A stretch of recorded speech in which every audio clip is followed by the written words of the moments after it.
સુરેશભાઈ મનાણી, કામરેજ સમાજ પ્રમુખ. આજ રોજ જે શ્યામધામ મંદિર ખાતે સામાજિક અને સત્તાધારના સેવકગણ દ્વારા મિટિંગનું આયોજન કરવામાં આવ્યું હતું, જેમાં સત્તાધારમાં જે છેલ્લા ઘણા સમયથી વિવાદોનું જે કંટ્રોલ ચાલી રહ્યું છે અન્ય વ્યક્તિઓ દ્વારા, એને વહેલીમાં વહેલી તકે સરકાર દ્વારા એને નિવાડો લાવવામાં આવે અને અમારા સત્તાધારને જે આક્ષેપો મૂકે છે અને જેના કારણે જે સેવકગણનું હૃદય કંપાવે એવા કાર્યો થઈ રહ્યા છે તે એને વહેલી તકે નિવાડો આવે અને સત્તાધારને સુખ શાંતિથી ફરી પાછા વિજય બાપુની સાથે છીએ.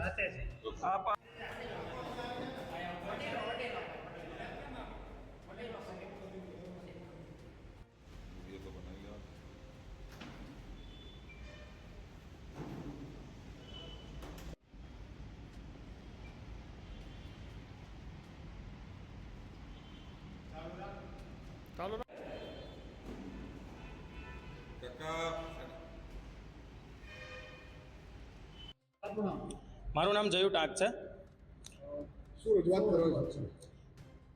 છેલ્લા ઘણા ટાઈમથી સત્તાધાર ધામને બદનામ કરવાનું ષડયંત્ર ચાલી રહ્યું છે. એ અંતર્ગત સુરત શ્યામધામ મંદિર ખાતેથી તમામ સુરતના વિવેકાનંદવાડી, શ્યામધામવાડી, કામરેજ સમાજ અને કતારગામ સમાજ સર્વસ્વ સાથે મળી અને આજરોજ સવારે કલેક્ટરશ્રીને પણ સુરત ખાતેથી આવેદનપત્ર આપવામાં આવ્યું હતું અને એ અંતર્ગત મુખ્યમંત્રીશ્રીને એવી રજૂઆત કરવામાં આવી છે કે છેલ્લા 6-1 મહિનાથી જે સત્તાધાર ધામને બદનામ કરવાનું કાવતરું જે ષડયંત્ર ચાલી રહ્યું છે તેમાં જે પણ લોકો સામેલ છે એ લોકો સામે કડકમાં કડક કાર્યવાહી કરવામાં આવે, એ જ ઉદ્દેશ સાથે સત્તાધાર સેવકો દરેક વિસ્તારમાંથી, જેમ કે સૌરાષ્ટ્રના દરેક જિલ્લામાંથી 18 આસ્થાનું પ્રતીક એટલે સત્તાધાર ધામ 18 વરણની આસ્થા જોડાયેલી છે અને અસંખ્ય વિશ્વ પ્રસિદ્ધ સુપ્રસિદ્ધ મંદિર એટલે કે સત્તાધાર ધામને બદનામ કરવાનું કાવતરું જે પણ લોકોએ ઘડેલું છે એ લોકોને ઝડપથી કાર્યવાહી કરવામાં આવે એવી જ ઉપેક્ષા સાથે અમે સર્વે સત્તાધાર સેવકગણ સદા વિજય બાપુની સાથે છીએ અને રહીશું. આભાર.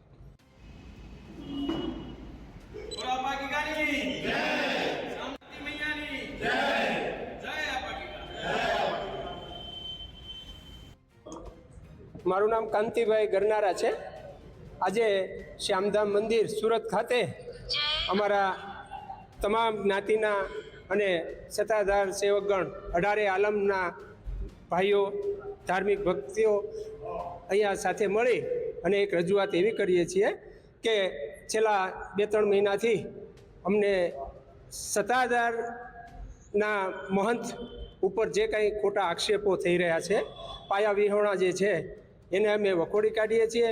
અમે અમારા આ આસ્થાનું કેન્દ્ર એને અમે આજે પણ એમની સાથે છીએ, આવતીકાલે પણ એમની સાથે જ રહેવાના છીએ અને અમે સરકારમાં આવી રજૂઆત એવી કરીએ છીએ કે ભાઈ આ જે અસામાજિક તત્વો જે અત્યારે સત્તાધારની જગ્યા ઉપર આવા બદનામીના આક્ષેપો કરતા હોય છે તેને તાત્કાલિક ધોરણે સજા આપે અને અમારા આસ્થાનું કેન્દ્ર એવા સત્તાધાર ધામને સ્વચ્છ બનાવે. કયા તત્વો દ્વારા આક્ષેપો મૂકવામાં આવે? જે અમે તો એવું પણ સાંભળ્યું છે કે મહંત જે સત્તાધારના મહંત છે એમની સાથે જેમના કોઈ આંતરિક પેલા જે કંઈ કહેવાય ને કે વિવાદો હોય તે જાહેરમાં સત્તાધારની જગ્યા ઉપર પણ આક્ષેપો કરી અને મહંતશ્રીને બદનામ કરતા હોય છે.